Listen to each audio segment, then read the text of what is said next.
যে আমার ছেলেকে ঘুম পড়াবে সে হবে আমার স্ত্রী এবং সম্পত্তির অর্ধেকাংশ তার হবে। দেখো মিস্টার রবির ছেলে আমাকে তার মা বানাবে। হে আল্লাহ, দয়া করো আমার উপরে। মিস্টার রবির ছেলে যেন আমাকেই তার মা বানায়। বাবু সোনা, দরজাটা খোলো। আমি তোমার নতুন মা। ছেলের তো একজন হট মায়ের দরকার। দুঃখিত, কিন্তু আমার ছেলের মাত্র 8 বছর বয়স। একটা কাজ করি, মিস্টার রবির কাছাকাছি চলে যায়, ঠিক তখনই আশা আসে। আশা, তুমি এখানে কি করছো? এই জায়গাটা তোমার যোগ্যতার বাইরে। এখানে কি তোমার অবস্থান আছে নাকি? আর এটা কে বলেছে আমি এখানে আসতে পারবো না? তোমাকে এখানে আসার জন্য অ্যাপয়েন্টমেন্ট নিতে হবে। আমি অ্যাপয়েন্টমেন্ট নিয়ে ফেলেছি, কিন্তু আমার আসতে একটু দেরি হয়ে গেছে। মিস্টার রবি, আপনি একটু বলেন প্লিজ। ঠিক আছে, আসো। অনেক অনেক ধন্যবাদ মিস্টার রবি। বন্ধুরা, তোমাদের একটা লাইক পেলে আমার সাহস বেড়ে যাবে, তাই দেরি না করে একটা লাইক করো প্লিজ। বাবা, তুমি কি আমার জন্য দরজাটা খুলবে? আমার মতো সুন্দরী মেয়েও কিছু করতে পারিনি, তাহলে তোর মতো গাদা কি করবে? স্যার, ভিতর থেকে কোনো শব্দ আসছে না। ওকে, আমাদের এখান থেকে সবার চলে যাওয়া উচিত। আর তখনও ভিতর থেকে গেট খোলা যায় আর সবাই তো অনেক বেশি অবাক হয়ে যায়। আজ আমি খুশির মাথায় দৌড়াতে দৌড়াতে অবির কাছে যাচ্ছিলাম। অবি বেবি, দেখো তো আমি তোমার কলেজে ভর্তি হয়েছি। এখন থেকে আমাকে তোমার সাথে নিয়ে যেতে হবে, তাই কাল থেকে আধা ঘন্টা আগে। কি হলো অবি? আমি কলেজ ছেড়ে দিয়েছি। বাড়ির অবস্থা তুমি তো সবই জানো। এখন এই সংসার চালাতে হলে আমাকে টাকা উপার্জন করতেই হবে। চিন্তা করো না, উপরওয়ালা নিশ্চয়ই সাহায্য করবে। তুমি যা করবে আমি সবসময় তোমার পাশে আছি এবং থাকবো। তাহলে তুমি কি ভাবছো? কাল থেকে চাকরি খুঁজতে যাব। কিছু না কিছু চাকরি তো পাবোই, ভয় পেও না। আসার সময় তোমার কাছে আসবো, কলেজ থেকে নিয়ে আসবো তো অবশ্যই। তারপরের দিন সকালে হলেই আমি চাকরির খোঁজে বাড়ি থেকে বের হয়ে যাই। তোমার খোলা চুলে আরো বেশি কিউট লাগে। আচ্ছা বাবা, রাবার ব্যান্ডটা তো দাও। কত সুন্দর ছিল সেই দিনগুলো। ওরেই আমার আশা ভালোবাসা। আজ যদি চাকরি পেয়ে যাই তবে সব কিছু ঠিক হয়ে যাবে আগের মতো। এদিকে আমি কলেজ যাওয়ার সময় বাড়ি থেকে বের হই একাই। এরপর কি হয় দেখতে ভিডিওতে লাইক দিয়ে চ্যানেলটি সাবস্ক্রাইব করে কমেন্টে লিখো নেক্সট পার্ট। এদিকে আমি কলেজ যাওয়ার সময় বাড়ি থেকে বের হই একাই। 2 দিন ধরে চাকরি খুঁজছি, কোনো চাকরি পাচ্ছি না। জানি না বাড়িতে কিভাবে চলছে। অবি বেবি, তুমি এখন বাড়ি যাওনি? কোচিং থেকে আসতেছি। তুমি বলেছিলে তো প্রতিদিন নিয়ে আসবে আমাকে কলেজ থেকে। আজ কেন আসলে না? আর হ্যাঁ, এখনো কি কোনো জব পাও নাই নাকি? আশা, আমাদের ব্রেকআপ করাই ভালো। তুমি কি ঠিক আছো? অবি, সত্যি করে বলো, আমার জন্য তোমার কি সমস্যা হচ্ছে? আমি তোমাকে নিয়ে আসতে যাচ্ছিলাম, কিন্তু তুমি আশা, আমার চ্যাপ্টার 2 তে একটু প্রবলেম আছে। প্লিজ লাইব্রেরিতে চলো, একটু হেল্প করবে। সরি, আমার দেরি হয়ে যাচ্ছে। আরে আধা ঘন্টার বেশি থাকবো না, প্লিজ চলো। আর চিন্তা করিও না, আমি তোমাকে আমার গাড়ি দিয়ে পৌঁছে দেবো বাড়িতে। আরে বেবি, ও আমাদের ম্যাথ টিচারের ছেলে, তাই আমি ওকে না বলতে পারিনি। পরের বার অবশ্যই না বলবো। আমি ওর ওই দুষ্টু মিষ্টি কথা একদম পছন্দ করিনি। ওরে ওরে ওরে, তোমার কি একটু জেলাস ফিল হচ্ছে নাকি? যদি আমি ধনী না হতে পারি? তোমার পরিশ্রমের উপর আমার পূর্ণ বিশ্বাস আছে। তুমি একদিন অবশ্যই কোটিপতি হবে, আর আমি প্রমিস করছি তোমার এই বিশ্বাস আমি কখনোই ভাঙবো না। কাল থেকে অবশ্যই নিতে আসবে। অবশ্যই আসবো আমার মহারানী। পরের দিন কলেজের পর, জানো আজ আমার বান্ধবী নীলা কত সুন্দর একটা ড্রেস পরে এসেছে। জানো ওইটার কত টাকা মূল্য? কত টাকা? সে বলেছিল বারবি গাউন পরেছে, যার দাম 50,000 টাকা। তুমি যখন ধনী হবে আমিও একটা কিনবো। হ্যাঁ অবশ্যই। বাপরে বাপ, 50,000 টাকা একটা ড্রেস! আমার অ্যাকাউন্টে তো 40,000 টাকাও নাই। চাকরিও তো পাচ্ছি না, বুঝতেই তো পারছি না কি করবো এখন। 1 মিনিট, কাল তো আসার সময় আশা একটা খেলনা দেখাচ্ছিল আমাকে। অবি দেখো, এটা কত সুন্দর খেলনা, তাই না? খেলনার মার্কেটটা তো বেশ বড়, কেননা খেলনার ব্যবসা করা যাক। অবি, কোথায় হারিয়ে গিয়েছো তুমি? এই খাবারটা অর্ডার করেছি, খাবে তো? কাল থেকেই ব্যবসা শুরু করব। সব শুরু করো। পিঠ 16, কোমর 36, বুক 36, গলা 5 আর পায়ের লম্বা 45। উফ, এগুলো কি হচ্ছে? কেউ কি আমাকে বলবে না? এসব কি আমার জামা কাপড় খুলে ফেলার পরিকল্পনা হচ্ছে? এমন অদ্ভুত কিছুই ভাবার দরকার নেই। আমি তো শুধু তোমার জন্য নতুন কাপড় ডিজাইন করেছি। তুমি কি এগুলোর কথা বলছো? হ্যাঁ, যেটা যেটা তোমার পছন্দ নাও। ও মাই গড, এটা তো মনে হচ্ছে স্বর্ণের তৈরি করা। উফ, বাপরে, মেয়েটাও আজকাল অদ্ভুত আচরণ করে। এখন কি করে এত হাসি খুশি ভাবে কথা বলছে? আগে তো ফুফিয়ে ফুফিয়ে সবসময় কান্নাই করতো। শেষমেশ কেন আমার সঙ্গে এমন হয়? আমি কতটা দুর্ভাগা। আরে বড় হয়েও কেন বাচ্চাদের মতো কাঁদছো? আরে এ তো আমাকে বিয়ে করলো, আর এটা তো মনে হচ্ছে বিয়ের সার্টিফিকেট। এটা আমাদের নকল বিয়ের সার্টিফিকেট। তুমি আমার বসে যে অভিনয় করতে হবে। প্রথমে আমার কোম্পানিতে এমপ্লয়ি হয়ে এসো। ঠিক আছে, তাহলে আজ থেকে আমরা স্বামী স্ত্রী। হ্যাঁ। আমি আজই জয়েন করেছি। আমার ডিপার্টমেন্টটা কোথায়? মিটিং শুরু হয়ে গেছে। তোমার দেরি হয়ে গেছে। এটা তোমার অফিসে আসার কোন সময়? পার্ট 2 দেখার জন্য এখনই ভিডিওতে লাইক করে চ্যানেলটি সাবস্ক্রাইব করো আর কমেন্টে পার্ট 2 লেখো। আজ আমি উপরওয়ালার কাছে প্রার্থনা করছিলাম, তখন দেখলাম আশা মাত্র 2 মাসে আমি এই কোম্পানির ওনারকে পটিয়ে ফেলেছি। পরশু আমাদের বিয়ে। আর আশা, শোনো, তোমাকেই বলছি। আমাকে? হ্যাঁ, বলছি আর এই নিয়ে ড্রেসটা বিয়েতে পরে আসিস, কারণ তোর তো কোনো ভালো ড্রেস নেই।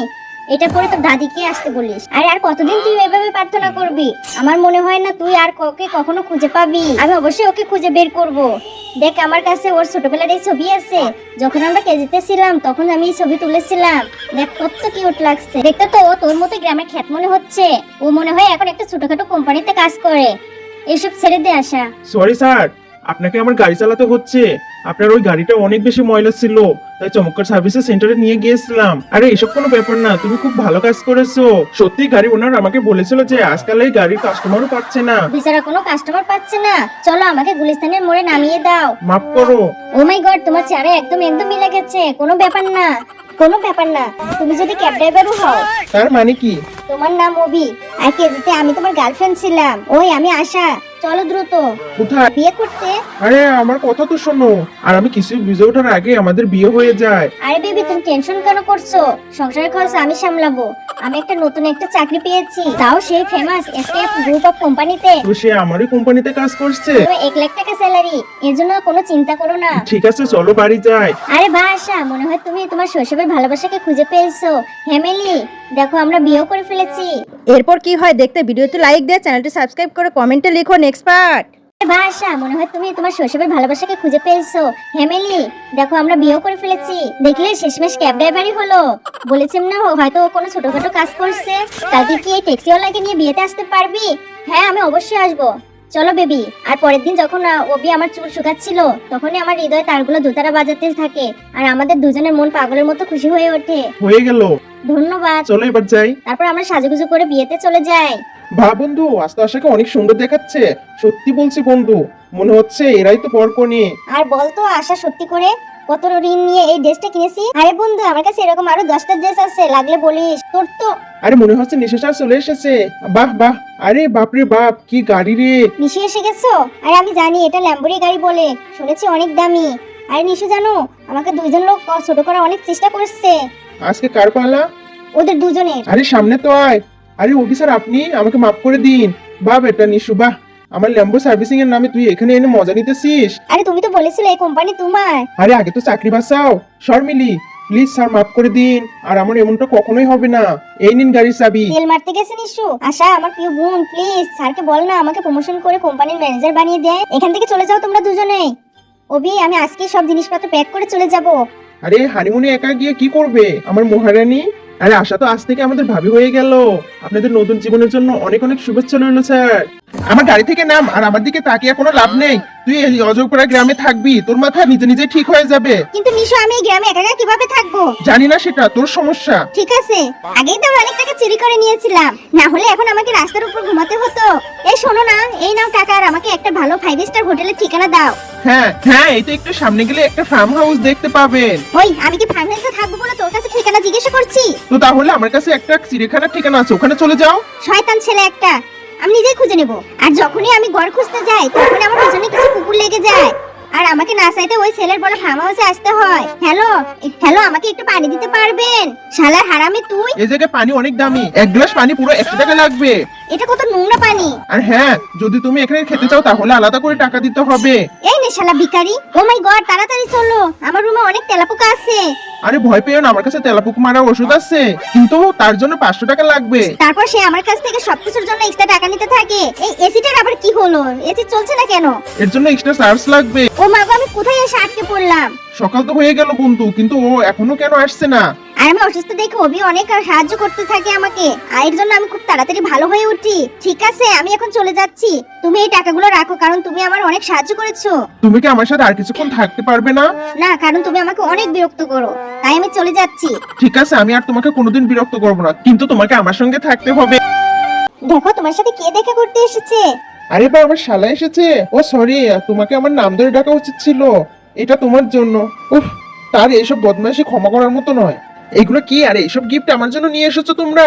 ওহ সরি, বদলে গেছে, এখনই চেঞ্জ করে নিয়ে আসছি। তুই আর তোর গিফট এইখান থেকে হাওয়া হয়ে যা। অভি যাও, ওকে মানাও, না হলে ও আর আমাদের বাসায় কখনো আসবে না। এখনই তাড়াতাড়ি যাও। আরে ভাই, এই গাড়ি তো মনে হচ্ছে অনেক মাল আছে, কিন্তু এটা তো লক করা আছে। আরে ব্যাপার না, অন্যটা দেখি। ওয়াও, এটা তো খোলা আছে। আর এখন দেখি এখানে চুরি করার মতো কি কি আছে। পিছনে তো ড্রাগন ফল রাখা আছে, ক্ষুধাও লেগেছে, হ্যাঁ খেয়ে ফেলি।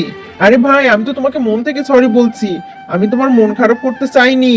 আমি তো তোমার সাথে হালকা একটু মজা করছিলাম, জানতাম না তুমি এত সিরিয়াস। দেখো আমরা একটু বসে কথা বলি, আর যদি তুমি বাড়ি যেতে চাও তাহলে আমি ঠিক আছে তোমাকে বাড়ি পৌঁছে দিয়ে আসবো। অন্তত বাড়ি পৌঁছানোর আগে তুমি আমার ব্যাপারে কিছু জানবে। ওয়াও, আমার গাড়ির দিকে যাচ্ছে, মনে হচ্ছে নিশো রাজি হয়ে গেছে। একটা কথা মানতেই হবে, আপনার মন অনেক ভালো, আর আপনার বোনও অনেক ভালো, যাকে আমি বিয়ে করে অনেক হ্যাপি আছি। ভাইয়া দেখো, আমি যাত্রা অনেক ক্লান্ত হয়ে পড়েছি। তোমার গাড়িতে কি কিছু খাবার আছে যা খেয়ে আমার ক্ষুধা মেটাতে পারে? হ্যাঁ, গাড়ির পিছনে তো ফল রাখা আছে, খেয়ে নাও। আরে গাড়িতে কি কেউ ফল রাখে? তোমার সব বোকামি পার হয়ে গেছে। আর এটা আবার কি জিনিস? আরে এটা তো কারো পা মনে হচ্ছে। ও মাই গড, আমি কি দেখলাম এইসব? এ তো একটা মানুষকে মেরে ফেলেছে, আজ তো আমি শেষ। ভাই তুমি পিছন থেকে ফল পাওনি? না জিজু, এগুলো আমার দেখতে পেট ভরে গেছে। আরে এত দূর তো তোমার পেট ভরে গেল? উফ, বের হয়ে যা, আমি তোমার জন্য কোষ্ঠকাঠিন্যের জন্য ওষুধ খুঁজে পেয়েছি। একটু তো লজ্জা করো, আমি এখন বড় হয়ে গেছি। আমার কাছে তো তুই এখনো ছোটই আছিস, মনে হয় সেদিন তোর পটি পরিষ্কার করলাম। তুই গোসল করে আয়, নীলা সন্ধ্যায় আমি তোকে আমার ভাইয়ের সঙ্গে পরিচয় করিয়ে দেব। আমি যেতে চাই না। তুই চুপ কর ছোট, যদি নীলা তোকে পছন্দ করে তাহলে তুই ওকে গার্লফ্রেন্ড বানিয়ে নিবি। আমি চাই তুই সারা জীবন সুখে থাক, ভালো থাক। সব বোনই তার ভাইয়ের জন্য ভালো চায়, আমার ভালো লাগে না তোকে একা একা থাকতে দেখতে। আরে আশা, এসে গেছিস তুই? তোর ভাই তো বেশ হ্যান্ডসাম আর মন থেকে অনেক ভালো। শোনো, আমি তোমার বয়ফ্রেন্ড হতে চাই না, আমি শুধু আমার বোনের সঙ্গে থাকবো। ভাই সব প্ল্যান নষ্ট করে দিলি, এটা তোমার জন্য নাও। আগে তো আমার বোনকে দাও। আশা আমার সাথে চলে আয়। আশা, তোমার ভাই তো তোমাকে ছাড়তে চায় না, তাহলে তুমি কেন ওকে জোর করছো? নীলা, আমি চাই সে নিজের দিকে মনোযোগ দিক, আমাকে ছেড়ে দিয়ে। আমি তার বোন, তাই তার খেয়াল রাখি। আমি চাই সে এখন তার নিজের সংসার গড়ুক। আমি একটা কাজ করি, এদের দুজনকে সম্পর্ক গড়ে তুলতে আমি এদের দুজনে প্রাইভেসি দিতে একটা অ্যাপার্টমেন্ট দিয়ে দেই। আশা আপু, আমি তোমাকে ছেড়ে দূরে যেতে চাই না, কিন্তু তুমি আমাকে জোর করছো। আমি প্রতিদিন সন্ধ্যায় আসবো, ভালো করে নিজের খেয়াল রেখো। আমার ছোট্ট ভাই, তুই একটা সুন্দর পরিবার গড়ে তোল। আমি সবসময় তোকে হাসি খুশি দেখতে চাই। এরপর কি হয় দেখতে ভিডিওতে লাইক দিয়ে চ্যানেলটি সাবস্ক্রাইব করে কমেন্টে লিখো নেক্সট পার্ট। আশার বাচ্চা, তুই আজ আবার দেরি করে ফেলেছিস। দাঁড়াও, কোথায় পালাচ্ছ? আন্টি, আমাকে সাহায্য করো। আমাকে এই ছোট মেয়েটিকে এই গুন্ডাদের হাত থেকে বাঁচাতে হবে। তুমি কি বলছো? আজকে আমাকে অনেক সুন্দর দেখাচ্ছে। হ্যালো স্যার, আলু বিটি আবার পালিয়ে গেছে। আমি এসব কিছুই জানি না, ওকে খুঁজে বের করো আর তাড়াতাড়ি ফিরিয়ে আনো। আলো বেটি, তুমি এখানে অপেক্ষা করো কিছুক্ষণ, আমি পুলিশ আঙ্কেলকে বলছি, সে এসে তোমাকে বাঁচাবে। আন্টি, তুমি আমাকে সাথে নিয়ে যাও। ঠিক আছে ঠিক আছে, চলো। অবশ্যই কেউ এসে দেখলে ঝামেলা হবে। আরে তুমি সেই আশা না, যে এখানে ক্লাসে অনেক অ্যাটিটিউড দেখাতা? আরে এখন তুমি এখানে মানুষের জুতার দোকানে চাকরি করছো। এরপর ক্লাসের অহংকারী মেয়ে পিয়া আমাকে নিয়ে অনেক মজা করে। ইয়ার, তোমার জীবনটা কি? তুমি এখানে জুতা বিক্রি করো আর আমি সেখানে দামি দামি গাড়ি নিয়ে ঘুরে বেড়াই। আরে তুমি কেন বেরিয়ে এসেছো? ও, তাহলে তুমি আমাকে বলনি যে তোমার এত বড় মেয়ে আছে। আমার বাবা প্রতিদিন আমাকে গাড়ি করে স্কুলে নামিয়ে দেয়। তো আশা, তুমি একজন ডেলিভারি বয়কে বিয়ে করেছো? ইয়ার, আমার স্বামী এসকেএস গ্রুপের সিইও, আমার অনেক টাকা পয়সা আছে। দেখো ভাই, তোমার ব্যক্তিগত জীবনের প্রতি আমার বিন্দু মাত্র কোনো ইন্টারেস্ট নেই। যদি তুমি কিছু নিতে চাও তাহলে নিয়ে এখান থেকে চলে যাও। মা, এই আন্টি কিছু নেবে না, কারণ তার কাছে কোনো টাকা পয়সা নেই। কে বললো যে আমার কাছে টাকা নেই? এরপর অহংকারী প্রিয়া শিক্ষা দেওয়ার জন্য আমি তাকে দোকানে সবচেয়ে দামি পণ্য দেখাই, যা দেখে তার মুখটা বাংলার পাঁচের মতো দেখাচ্ছিল। বেচারা তো পুরোই মানকা চিপাই পড়ে গেছে। প্রিয়া না চাইতেও তাকে 10 লক্ষ টাকা জুতা কিনতে হয়। কিন্তু এরপর, মা আমাকে বাঁচাও। কি হয়েছে ম্যাডাম, কি হয়েছে? তোমার স্টাফের মেয়ে আমার আংটি চুরি করার চেষ্টা করছে। আশা, তোমাকে বাচ্চাটাকে নিয়ে অফিসে কে আসতে কে বলেছে? তা আবার সে চুরি করে? তুমি এখনই আমার এই অফিস থেকে বেরিয়ে যাও। কিন্তু তারপর আমার বাবা চলে এসেছে। নেক্সট পার্ট দেখতে চাইলে ভিডিওতে লাইক করে চ্যানেলটি সাবস্ক্রাইব করে কমেন্টে লেখো নেক্সট পার্ট।